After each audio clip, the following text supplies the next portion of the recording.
हो चुका है क्या? कोडी और ड्रू का टाइटल मैच हुआ थर्सडे ऑफ हेल। या कोडी ने अपनी टाइटल बचाई या स्कॉटिश वॉरियर ने इतिहास रच दिया बर्लिन जर्मनी में। तो देखते हैं आज का शो में डिटेल में। हो चुका है क्या?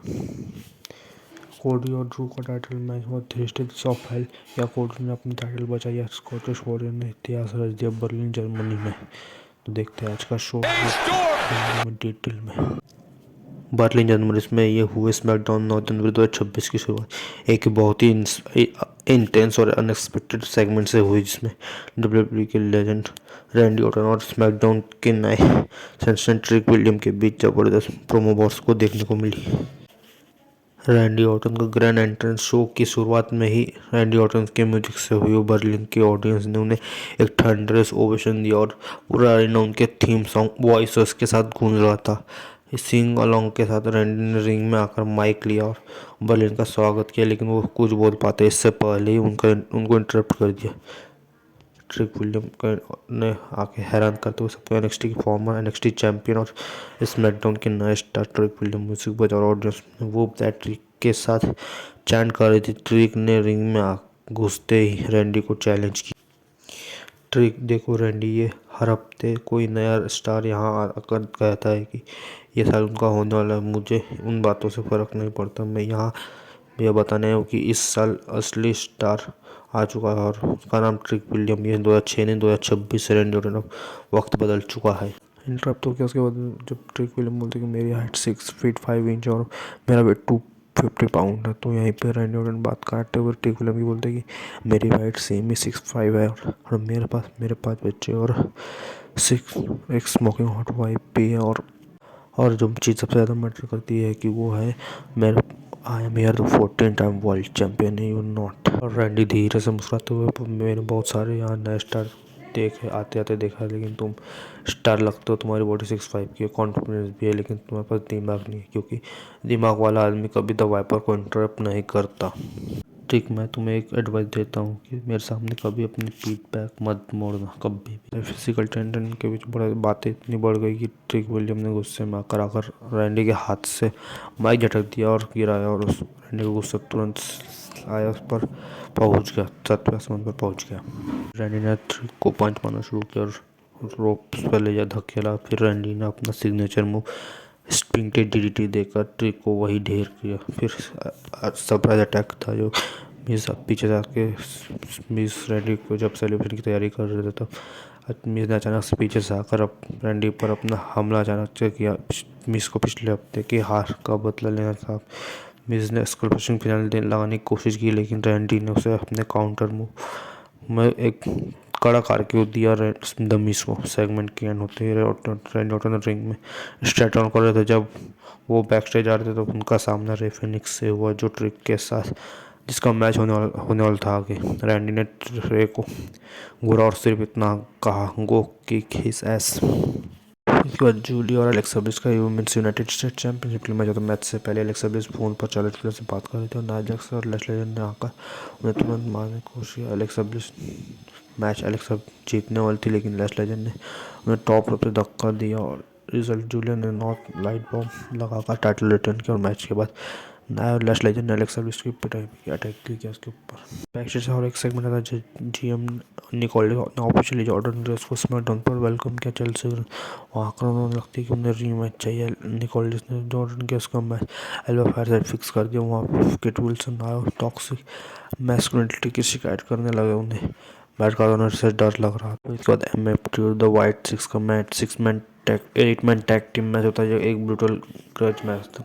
बैक स्टेज ब्रायन सेक्टर ने मैट कार्डोना जैक का इंटरव्यू लिया, जो 5 साल बाद वापस आया, और कोडी रोड ने कैंगुलेट किया उन्हें।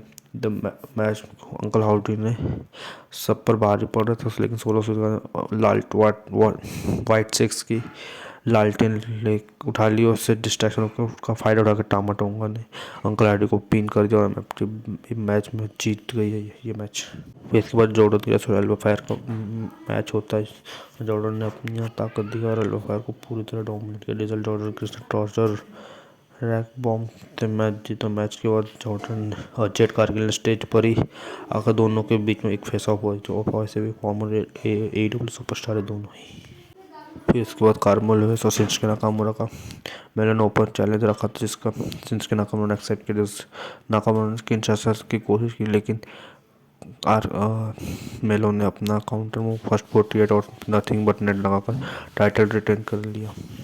ये स्टेजेस ऑफ हेल में मेन इवेंट स्मैकडाउन के ये शो का मैच शुरू होते ही दोनों एक दूसरे को घूरा कोऑर्डिनेट टेक्निकल ड्रेसिंग से शुरुआत की, लेकिन दोनों ने अपनी ब्रूट स्ट्रेंथ ताकत दिखाई, उसका इस्तेमाल किया। कोडी ने डिजास्टर की कनेक्ट की और कोडी रोड कटर की कोशिश की, लेकिन ड्रू ने उन्हें हवा में ही पकड़ लिया था। जब रेफरी का ध्यान भटका हुआ था, तभी ड्रू ने कोडी को एक लो ब्लो दी और रेफरी ने नहीं देख पाया और तुरंत ही खतरनाक क्लेमोर किक जड़ दी और पहला पॉइंट कोडी रोड के ड्रू मैकिंटायर को चल चुका है। फिर यहाँ से शुरू होता है दूसरे स्टिपुलेशन के साथ मैच, जो कि है फॉल्स काउंट एनीवेयर मैच। कहीं पे भी पिन फॉल कर सकते हैं ये मैच में।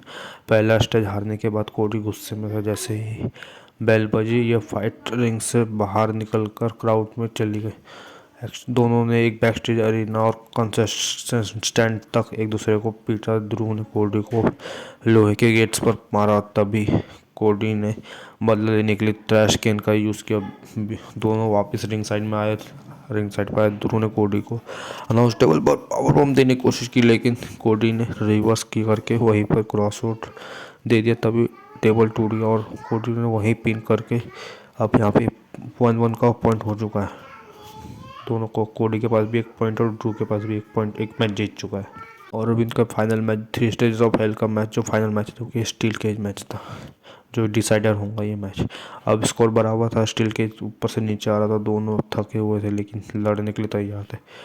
ब्रूटलिटी को एक केज का हर कोना हथियार की तरह यूज़ हुआ था।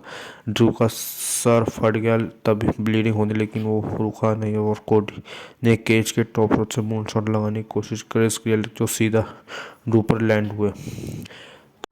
ड्रू मैकिंटायर जब रिंग से केज से बाहर निकलने, तभी लाइट फ्लिकर हुई और अचानक से जेकब फाटू द समय वेयरवुल्फ ने केज के आगे दरवाजे पर हमला किया और इसको देखते ही ड्रू मैकिंटायर डर के ऐसा खतरनाक है, डर चुके थे और यहाँ से धक्का देकर जेकब, और यहाँ ड्रू जेकब को देखते ही रिंग के अगले साइड, स्टील के अगले साइड जाके जहाँ चढ़ के बाहर निकलने की कोशिश करते ही उतने में जेकब फाटू रिंग में आता है और ड्रू मैकिंटायर को बहुत मारता है। फिर यहाँ से आगे जब कोडी रोकने आता है तो कोडी के ऊपर भी बहुत मारते, जो कि टर्निंग पॉइंट है कि सबको लग रहा था कि ऐसे अटैक ड्रू मैकिंटायर के ऊपर करेंगे, क्योंकि ड्रू मैकिंटायर ने उनको केज के अंदर घुस गए कि जेकब ने कोडी एक भयानक समोन ड्रॉप और ड्रॉप से स्प्लैश दिया। ड्रू भी हैरान था, लेकिन जेकब ने जब वो इंजरी वजह से गायब हुई थी, वो तो उस टाइम अटैक ड्रू मैकिंटायर ने किया, ऐसी कहानी चली थी ना, लेकिन ऐसा कुछ हुआ नहीं कि दोनों के ऊपर ही अटैक किया, जो कि शॉकिंग था। कोडी रोड के ऊपर भी जो अटैक किया था और जेकब फाटू ने। और अब ऐसे एंडिंग सीक्वेंस की तरफ बढ़ते जबकि जेकब फाटू ने कोडी रोड का बुरा हाल कर दिया था, मार मार के बेहोश पड़े थे, लेकिन